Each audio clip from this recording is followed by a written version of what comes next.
बिहार के मुख्यमंत्री नीतीश कुमार का मिशन 2024 जारी है और अगले साल होने वाले आम चुनाव में बीजेपी के खिलाफ मजबूत विपक्षी गठबंधन की कोशिशों में जुटे नीतीश कुमार लगातार विपक्ष के बड़े नेताओं से मुलाकात कर रहे हैं। इसी कड़ी में आज वे भुवनेश्वर पहुंच गए हैं और जहां पर उनके ओडिशा के सीएम नवीन पटनायक के साथ मुलाकात भी हो रही है। दोनों नेताओं की मुख्यमंत्री आवास पर ये मुलाकात चल रही है। विपक्षी एकता के लिहाज से इस बैठक को काफी अहम भी माना जा रहा है। इसकी वजह नवीन पटनायक की पार्टी बीजू जनता दल का लंबे समय से ओडिशा की सत्ता पर काबिज रहना भी है। इसके बाद सीएम नीतीश कुमार मुंबई भी जाने वाले हैं, जहां वो एनसीपी के जो प्रमुख हैं शरद पवार और उद्धव ठाकरे से, उद्धव ठाकरे पूर्व मुख्यमंत्री रहे हैं, उनसे मुलाकात करेंगे। इससे पहले नीतीश कुमार कोलकाता, लखनऊ, दिल्ली जाकर ममता बनर्जी और साथ ही साथ अखिलेश यादव से यूपी जाकर और वहीं अरविंद केजरीवाल से भी मुलाकात कर चुके हैं। नीतीश कुमार ने दिल्ली जाकर कांग्रेस और लेफ्ट के नेताओं से बातचीत भी की है। अपनी इस मुहिम में वो खासा उत्साहित दिखाई देते हैं। वहीं पर हमारे सीनियर संवाददाता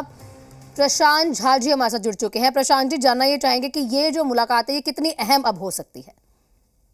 आना नीतीश कुमार जब भुवनेश्वर पहुंचे हैं और नवीन पटनायक से मिल रहे हैं, नवीन पटनायक के बारे में एक जानकारी रखनी होगी कि उड़ीसा में बीजेपी जो है वो विपक्षी पार्टी है और ऐसे में नीतीश कुमार की ये उम्मीद है कि नवीन पटनायक उनके साथ आ जाएंगे विपक्षी एकता की उनकी मुहिम में। तो निश्चित तौर पर 2024 में वो प्रधानमंत्री नरेंद्र मोदी और बीजेपी के लिए एक बड़ी चुनौती खड़ा कर देंगे। बीजेपी के साथ सबसे बड़ी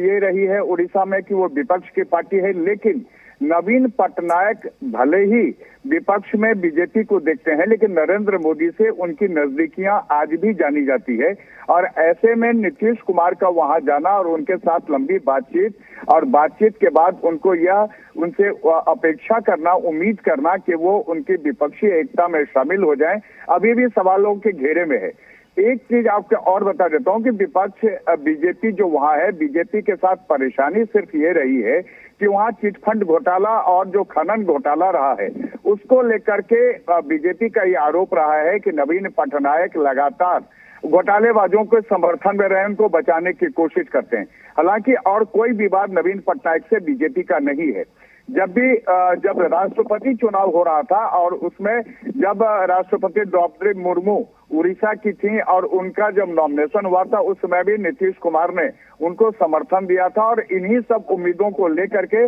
और सवालों को लेकर वो पहुंचे हैं। लेकिन एक बात और बता दूं आपको कि नवीन पटनायक बहुत ही सूझबूझ वाले राजनीतिज्ञ हैं। उनका कोई भी राजनीतिक ऐसा चेहरा नहीं रहा है जिसमें ये कहा जाए कि वो एनडीए और केंद्र सरकार से बहुत ज्यादा नाराज हैं, क्योंकि उड़ीसा में जो भी डेवलपमेंट हुआ है वो केंद्र सरकार ने उनको जो मदद की है उसमें भी उसका हाथ रहा है। तो ऐसे में नीतीश कुमार और नवीन पटनायक के बीच जो ये बातचीत है, इसका नतीजा क्या निकलेगा ये तो आने वाले समय में पता चलेगा। लेकिन नीतीश कुमार पूरी तरह से कोशिश में है कि नवीन पटनायक को अपने पक्ष में करें, ताकि पूरे देश में एक मैसेज देने की कोशिश में है कि जिस तरह से उनका चेहरा एक साफ चेहरा है और प्रधानमंत्री की उम्मीदवारी के लिए उनका नाम सामने आ रहा है, ऐसे में नवीन पटनायक के साथ मिल जाने से उनको मजबूती मिलेगी और विपक्ष एक चुनौती के रूप में केंद्र के सामने होगा।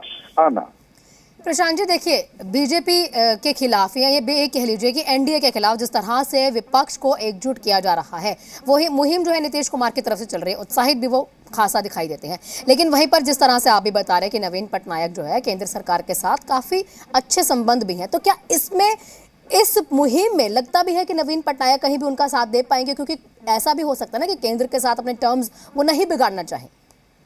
बिल्कुल आप सही कह रहे हैं, लेकिन लोकसभा चुनाव में आप देखिएगा कि जो विपक्षी एकता की मुहिम नीतीश कुमार ने छेड़ रखी है और जिस तरह से लगातार वो नेताओं से मिल रहे हैं, पहले वो सीपीएम के नेताओं से मिले, सोनिया गांधी तो उनसे नहीं मिली हैं, लेकिन उन्होंने राहुल गांधी से मुलाकात की, अरविंद केजरीवाल से मुलाकात की, उन्होंने ममता बनर्जी को अपने साथ लाने की कोशिश की है, अखिलेश यादव को अपने साथ लाने की कोशिश की है, केसीआर से लेकर के तमाम जो नेता हैं उनको वो एकजुट करने की मुहिम में लगे हुए हैं, ताकि 2024 के चुनाव में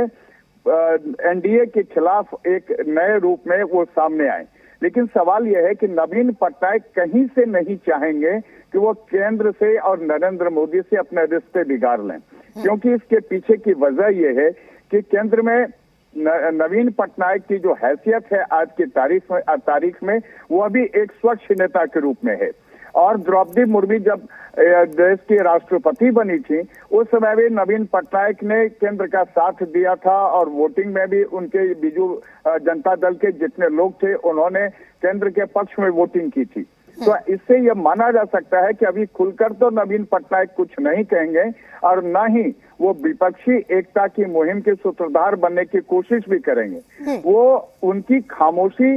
तब खुलकर सामने आएगी जब पूरी तरह से स्पष्ट हो जाएगा कि कांग्रेस का विपक्षी एकता की मुहिम में क्या रुख है, साथ में एनसीपी जो चीफ हैं शरद पवार उनका क्या रुख है, शिवसेना के जो चीफ हैं उद्धव ठाकरे उनका क्या रुख है, और इन तमाम चीजों को जब वो पूरी तरह से जान लेंगे उसके बाद ही वो अपना रुख स्पष्ट करेंगे। आना बिल्कुल अब देखना ही होगा, क्योंकि देखिए जहां भी सीएम नीतीश कुमार जाते हैं, जितने भी विपक्ष के नेताओं से मुलाकात करते हैं, थोड़ी देर बाद एक प्रेस कॉन्फ्रेंस करके उन सभी के बयान भी बता देते हैं क्या कुछ उनका मोटिव है या क्या नजरिया है विपक्षी एकता को लेकर। थोड़ी ही देर भी लगेगी जिसमें नवीन पटनायक रहेंगे नहीं रहेंगे ये मुलाकात करके होगा क्या होगा सामने आ जाएगा। शुक्रिया प्रशांत जी हमारे साथ जुड़ने के लिए, तमाम अपडेट्स साझा करने के लिए।